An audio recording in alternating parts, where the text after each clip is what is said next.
Stress property inspections are always interesting to me. You never really know what you're going to come across or what you're going to find. Today, we have ourselves a house from 1963, no records on file from the county. The house is a hoarder home. It is thick, and we don't know what we're working with. So we get to go ahead and play the fun game of find the septic, inspect it, make sure is it working, and come up with a list of things that need to be fixed if it's not doing what it's supposed to do. So let's go ahead, take a look around out back and see what is on this property. All right, so the grass is super tall. It's taller than my boot, and the person who owns the house said that it should be somewhere over here. Now, we're gonna walk around and see if we get lucky, but hopefully we can find a lid that's easily accessible, not in this mess. All right, so we are in super good luck. We've got ourselves a riser here and a riser over there.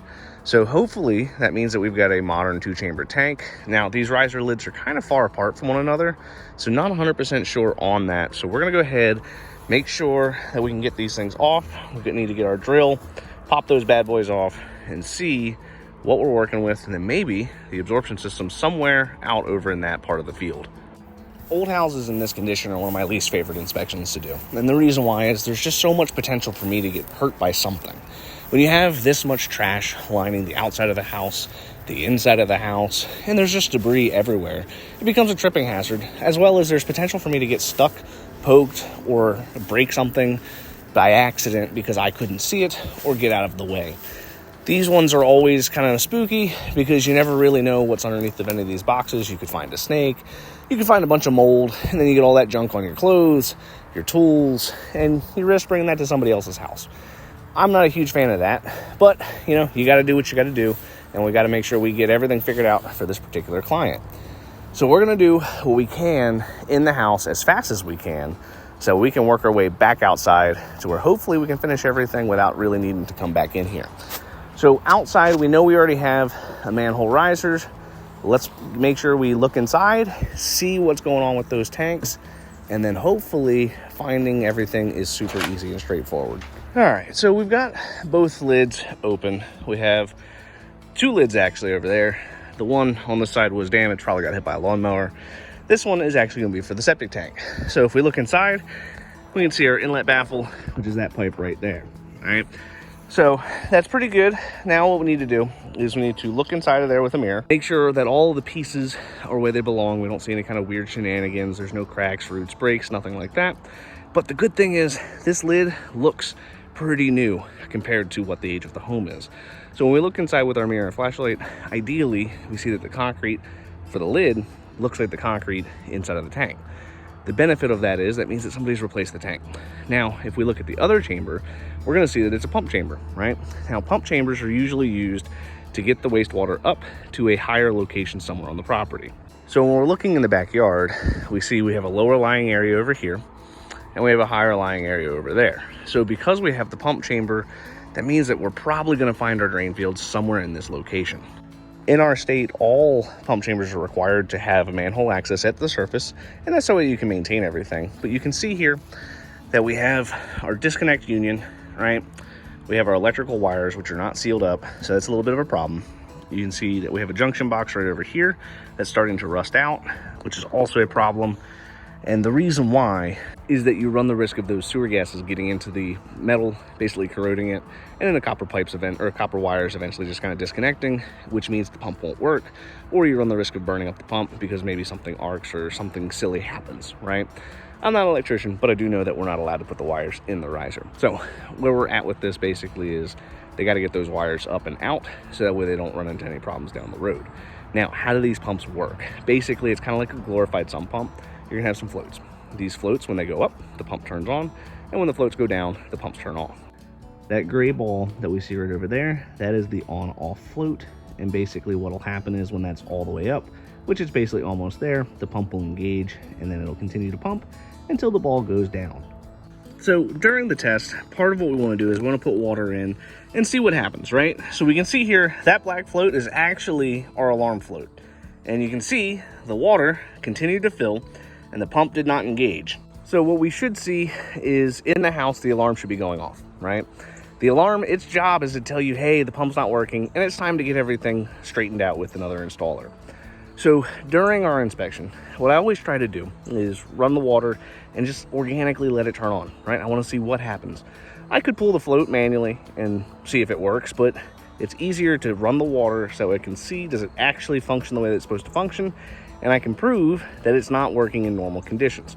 The reason why, if you're manually pulling it, you can make an argument that you're not treating it like it ought to.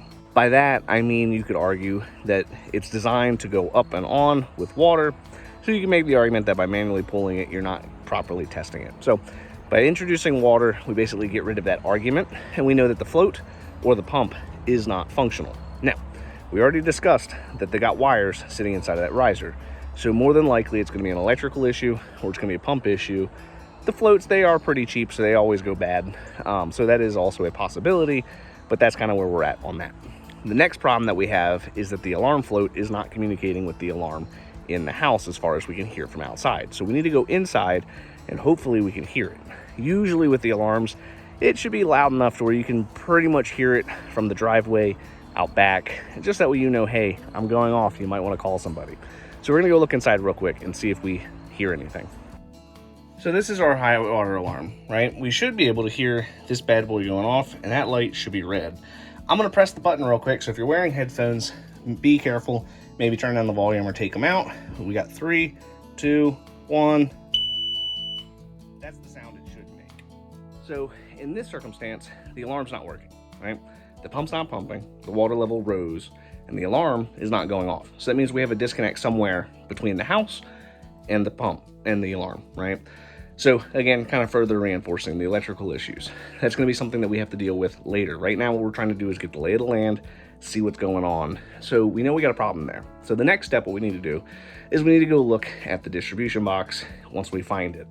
So what I'm trying to find with these drain fields and distribution boxes, usually whenever you have a pump chamber, there's gonna be some kind of additional access point put on the trenches themselves or on the distribution box that we can find them. Without having county records, we don't really know exactly where everything should be on the property, but because we can see the hills kind of doing this, wouldn't make sense to have a pump chamber if you're gonna put it at the bottom of the hill. So we're gonna walk up the hill and see if we see any kind of goofy, out of place items. So one of the very first things I look for is things that look out of place, such as a bucket. So we kick over the bucket and we found an observation port. The reason I always check buckets, weird piles of sticks, flower pots, bird baths, etc., is usually that's where people put things to mark where items are, right? If you have an out of place bush, like an open field, one bush in the middle of it, it's probably gonna be related to your well or your septic. So usually I start there to see what's going on. In this particular circumstance, we got lucky. They have a bucket right in front of it. So basically all we had to do was just kick the bucket open the lid and see what's going on. Now, we see here that we have a tree right next to it, right? So when we look inside with our mirror and flashlight, we see that we've got 2 drain fields. There's 2 more buckets over there. So more than likely that's gonna be our observation ports. We're gonna pop those open and take a look in a minute. But this tree, we see that we got some problems. So in the distribution box, basically that's where when you pump the water up out of the pump chamber, it should go to the box and then evenly disperse into our drain fields. Now, when you have a tree over top of it, you run the risk of roots getting in there. And in this particular circumstance, the roots are coming in between the distribution box walls and the piping, and they're kind of cupping over the pipes. So the concern with that being, if those roots continue to grow and they get much, much thicker or block up that pipe in any way, now when the pump chamber kicks the water up, the water won't be able to escape and you run the risk of the water coming out into the surface, which is a problem. So you may be wondering, well, how do you deal with that? Well, the easy option is basically you cut down the tree, right? And then you have to dig up around the box, remove those roots, reseal everything, and then you should be in pretty good shape. You'll really only kind of see this style on systems in our area that are 10 to 15 years old or newer, right? They didn't really do that a whole lot in the 90s when they were doing pump chambers, and they realized, by not putting an observation port or some kind of access point, makes it really, really difficult to find it when something goes wrong. I always recommend every 20, 25 years, you should always have the distribution box opened and looked at just to make sure that there's no roots or any kind of shenanigans. Usually in our area, these boxes only last 20 to 40 years, give or take. So the box itself looks fine, but we do have some root intrusion. So the next step is we run some water through and see, is everything draining into the drain fields the way that it's supposed to drain? So we finished running the water through the drain fields. Everything looks like it's in pretty good shape and everything looks like it's working. But our big problem that we have on this entire property and the entire system is that pump's not working, right? And the problem with that pump not working is that if you cannot get the water out of the tank, guess what's gonna happen? It's gonna go back to the house, right? So pump chambers always have high water alarms to warn you when you have a failure. Now, we've got two problems. One, the pump's not working. Two, the alarm doesn't tell you that the pump's not working. So the only way that you as a homeowner would know is by popping open the lid. Now, this particular house is going to be completely gutted, rehabbed, all that good stuff. So for the interim, it's not that big of a deal. But as a person moving in, you're gonna wanna make sure that you get all that stuff readdressed prior to actually living and occupying the house. Now, if, for example, you have a property like this, where you have a weird site condition and you have to have a pump put in, it's very important to make sure that you always check, do you have like a riser at the surface? Do the floats work, and does the alarm work?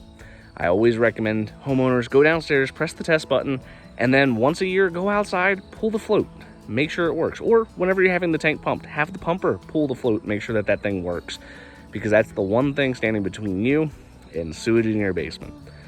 I know we've covered a lot of ground today, right? We looked at a lot of different stuff. We have an interesting one. This one's basically like a hoarder house. We don't get those very often.